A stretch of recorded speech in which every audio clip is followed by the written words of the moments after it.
Olá, contador, contadora, empreendedor, empreendedora.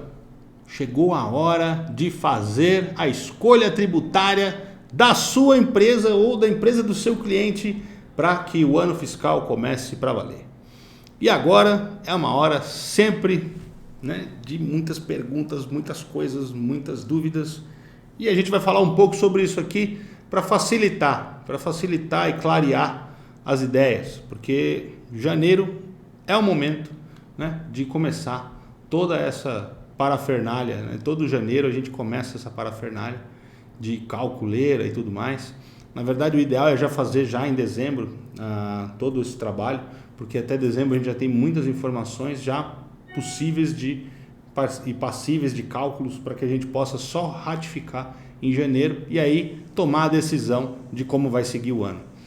Tá bom? Agora, um parênteses aí importante. No Brasil, ao contrário de outros países, o ano fiscal, o ano de fechamento do balanço, o ano fiscal, só funciona de janeiro a dezembro. E quando eu falo isso, alguns contadores, alguns empresários acham esquisito. Mas no resto do mundo isso é totalmente flexível, tá? Acho que a gente ainda tem que amadurecer muito nesse quesito. E é uma briga que a gente pode ir buscar, porque não faz o menor sentido a gente ficar só com janeiro a dezembro. Só interessa a Receita Federal, só interessa ao governo. Para nós não faria diferença, a gente poderia fazer o nosso fechamento de ano contábil, de ano fiscal, de acordo com a nossa conveniência, com a conveniência da nossa empresa, da nossa sazonalidade, não precisaria ser pelo ano em curso. Outra coisa que eu acho que cabe aí também em cima desse mesmo tema é que a gente poderia também ter uma mudança de escolha de regime no meio do ano, por exemplo. Pega um ano como o ano de 2020, da pandemia, que se tivesse uma possibilidade de migração de regime no meio do ano, a gente teria feito um belo trabalho, melhor ainda do que nós fizemos, nós contadores, para ajudar e apoiar as empresas ao longo do ano de 2020. Então, se tivesse a possibilidade da mudança de regime no meio do ano, isso também teria sido fantástico. Isso teria feito a diferença na vida de muitas empresas. E, infelizmente, o governo não olha para isso com carinho e com atenção devida.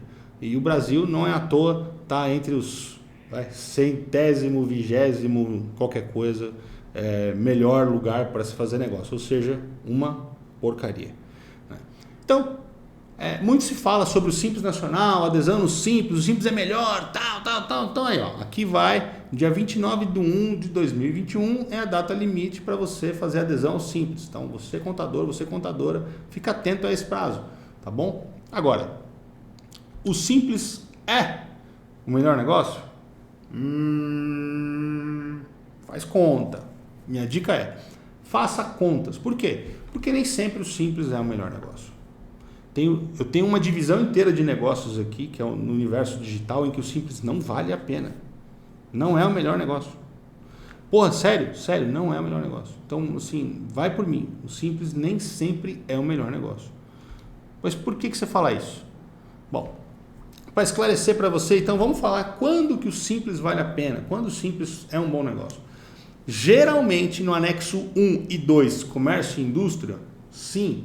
Na grande maioria, salvo uma ou outra exceção, aí o Simples vale muito a pena. Mas em todos os anexos de serviço, cabe fazer conta. Anexo 3, 4 e 5, certo? No anexo 3, a grande maioria também, posso dizer, vale a pena. Vale. Mas também depende da combinação dos faturamentos. Agora, quando o Simples vale a pena? Bom, o Simples, todo mundo fala que o limite do Simples é 4.800.000, correto? Pois é. Mas 4.800.000 é o limite para impostos federais.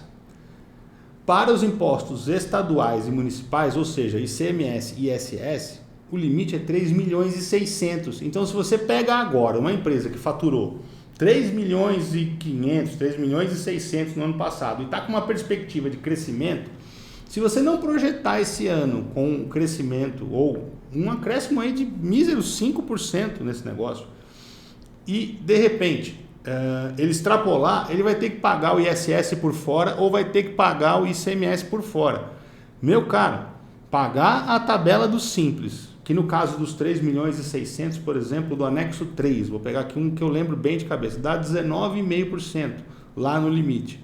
E por mais 5% de uma atividade de ISS qualquer, vai para 24,5%. Será que no presumido não era mais negócio? Provavelmente sim, depende de outros fatores, mas é quase fato que sim. Não lembro do presumido, a não ser que a folha de pagamento seja colossal. Do contrário, não vai valer a pena não. O presumido vai ser mais negócio. Caramba, Gustavo, não tinha pensado nisso. Essa é a dica dos 3.600.000.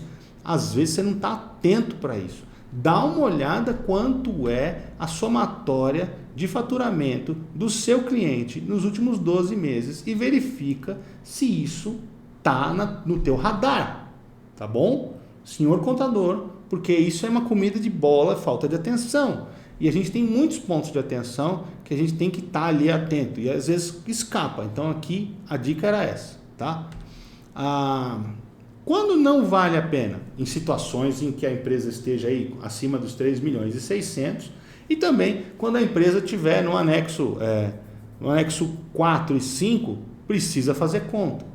O anexo 4, porque tem o INSS patronal por fora, né? Ele está fora ele não está dentro do conjunto do Simples, ele é cobrado à parte. Então, se você tem uma empresa de engenharia e tal, mas que não tem funcionários ou tem poucos funcionários, o Simples pode ser uma boa. Mas se tem uma empresa de engenharia e tem muitos funcionários, tem que fazer conta para ver o que compensa e o que não compensa, ok? E eu não estou dizendo que é ruim, não necessariamente é ruim. Tem que fazer conta, é o contador que vai fazer essa conta. Nós, contadores, é que fazemos essas contas. E a hora é agora. Anexo 5. Se a folha de pagamento é alta, aí é o contrário. Se a folha de pagamento tiver acima de 28% do faturamento, você vai pagar como anexo 3. Se tiver abaixo dos 28%, vai pagar anexo 5. Então, é um saco, porque 28% do faturamento tem que ser folha. Então, vamos fazer uma conta aqui, 30%. Se você está ali na média de 30% historicamente, então uma clínica médica que tem uma folha de pagamento alta, né, faz análises e tal, tem um monte de funcionário, ou uma clínica de RPG, né, de recolocação da postura global, alguma coisa assim, desculpa se eu estiver falando o nome errado, mas é aquela coisa, né, uma clínica de terapia, de fisioterapia e tal, tem bastante profissional trabalhando, de repente pode ser que o faturamento com a mão de obra dê essa relação, e aí pode ser que o anexo 5 seja bom, porque se essa folha for igual ou superior a 28%, você vai pagar o anexo 3. E o anexo 3, via de regra, costuma ser bom. Se for menor do que os 28%, aí o anexo 5 começa em 15%. Aí tem que fazer conta. Então, se é uma clínica médica típica, um consultório dentário, mas que você fatura até 180 mil, simples até vai ser bom. Mas toma cuidado, porque se começar a faturar mais, não é normal faturar tão pouco numa clínica médica, numa clínica odontológica. Geralmente o faturamento é maior, 30, 40 mil por mês. Então, aí fica a dica para você trabalhar. Agora, né, quando não vale a pena? Exatamente nessas situações de anexo 4 e anexo 5 ou anexo 3, quando tiver, né, quando fazendo a conta lá, o presumido acaba ficando mais vantajoso. E vale sempre a coisa de pensar, né, quais são as opções que a gente tem quando não está no simples. Primeira delas, que a maioria das pessoas, que você contador, come bola pra caramba. Se o cara é profissional liberal, ele pode ser autônomo no começo da carreira. Mas autônomo, será? Autônomo, faz a conta lá, que no começo da carreira tem tudo para valer a pena. Porque até os limites das isenções, o autônomo é um bom negócio, vale a pena. Então, pode começar. Às vezes, você também tem que considerar algumas atividades também que o cara pode começar como MEI. Então, antes de falar em simples, se o cara está começando o negócio, pondera essas duas situações, combinado? Porque isso é um vacilo que os contadores fazem, ou por desconhecimento, ou por, sei lá, por qualquer outro motivo. Comem bola, tá? Eu aqui não como bola com isso não. Acho que se a pessoa pode ser autônoma em alguma situação e e pessoa jurídica em outra, eu às vezes faço a combinação das duas coisas, porque isso pode inclusive trazer algum ganho tributário para ele. Tá? Porque se ele tem 2 consultórios, um pode ser autônomo, outro pode ser, enfim, tem muitas situações para isso. Então se eu fosse você, olharia atentamente para isso, ok? Imagina, a pessoa tem um consultório, eu tenho um caso típico aqui, eu tenho um consultório no Rio de Janeiro, lá para lá ele é autônomo, né? Porque a atividade lá é pequenininha, a atividade maior é aqui, mas tudo que faz lá faz como autônomo, tudo que faz aqui faz como PJ, é muito mais simples de tocar e resolve todas as questões de despesa lá. A questão tributária lá fica equacionada, fica super barata, fica menos do que 15%, fica abaixo dos 15%. Então, vale a pena. Tá? Só que isso só um contador experiente tem essa visão. Então, tem que ter visão. Muitas coisas que eu falo aqui tem a ver com essa coisa da visão, do mindset. Né? Tem que pensar. A nossa função é ter um olhar amplo, enxergar longe, para a gente ver as possibilidades. Agora, depois do autônomo, do MEI e tal, do simples, tem o lucro presumido e o lucro real.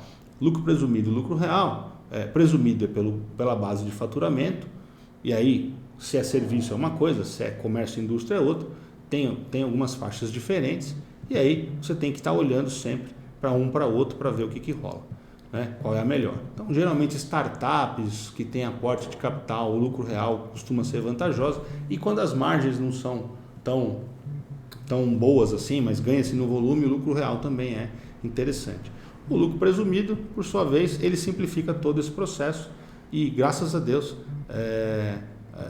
eu falo graças a Deus porque é graças a Deus mesmo, agora também a Receita Federal de uns anos para cá vem exigindo o SPED contábil também do lucro presumido para que a gente se obrigue a fazer o balanço. A gente faz balanço até de MEI aqui, mas os contadores ficam com essa ideia fixa de que não tem que fazer balanço porque a Receita não exige, então o presumido tem que fazer balanço para entregar o SPED contábil. E vocês têm que entender que fazer o balanço é o poder, né, que nós temos de fazer a diferença na vida dos clientes. A gente vai falar bastante disso aqui. Mas são essas opções que a gente tem. O presumido vai até 78 milhões por ano, o que dá praticamente 99% das empresas do Brasil, né? Fique tranquilo em relação a isso. Projete antes de decidir. Faz conta, tá bom? Faz conta. Mesmo se for anexo 1 e 2, faz conta. É sempre importante. Todo ano, chega dezembro, faz conta que nem doido. Sai fazendo conta. Já deixa esquematizado no teu sistema para saber o que vale a pena. Porque isso faz diferença, tá? Isso faz diferença. E o cliente se sente prestigiado. Ele sente que cada centavo do que ele gastou com você vale a pena, que ele não gastou dinheiro com você, que você não foi custo. Porque a gente tem que começar a separar essa imagem do empreendedor, olhando para o contador como custo, como despesa, como um mal necessário, e sim como o cara que está ali do lado dele, remando lado a lado para que a empresa tenha sucesso, para que a empresa não morra, para que a empresa vença os obstáculos. Ok? Então, se errar na escolha, olha, não dá para voltar atrás. Então, a hora de escolher é agora. Fazer conta é importantíssimo, não, é imprescindível. E é aí fazer a escolha. E, claro, para aqueles mais estudadinhos que gostam de falar, mas dá para mudar assim, você não sabe de nada, Gustavo. Não é bem assim, ok? Então, existem exceções para desenquadrar do simples no meio do ano, ok? E até do presumido para o real, quando tiver alguma empresa estrangeira entrando. Existem exceções, tá bom? Então, você incluir uma atividade que é vedada ao simples no meio do ano, qualquer época do ano, uma atividade que é vedada, né, aos simples, se você incluir essa atividade, ele sai do simples. E está tudo bem. Essa atividade, se a empresa for de repente passar a exercer essa atividade, não tem nada de errado, está tudo bem. Faz essa alteração, acrescenta, mas vocês entendem que isso são exceções, não são as regras. Então a gente tem que partir da regra e fazer o planejamento antes para não ter que remediar depois. Lembrando que do presumido para o simples é só janeiro, do real para o simples só janeiro, e tem que estar em dia, não pode estar devendo imposto, tem que estar com aquilo tudo em ordem. Então a dica era essa, o tema de hoje era esse. E espero que você tenha curtido. Se curtiu, compartilhe, ative o sininho, ajude o canal a crescer. Isso é importante para você, para a nossa classe contábil, para os empreendedores todos, porque nós temos que falar a língua dos negócios. A contabilidade é a língua dos negócios e nós, contadores, somos efetivamente os tradutores, os intérpretes dessa linguagem. Ninguém entende da linguagem dos negócios como nós. E nós temos que ajudar os empresários a navegar nessa onda, surfar essa onda com o melhor suporte possível, com o melhor apoio possível, com tudo que a gente possa dar de melhor de informação para eles, com base de preferência no balanço e no planejamento e na gestão do dia a dia. Ok? Então é isso aí. Um forte abraço e até o próximo vídeo.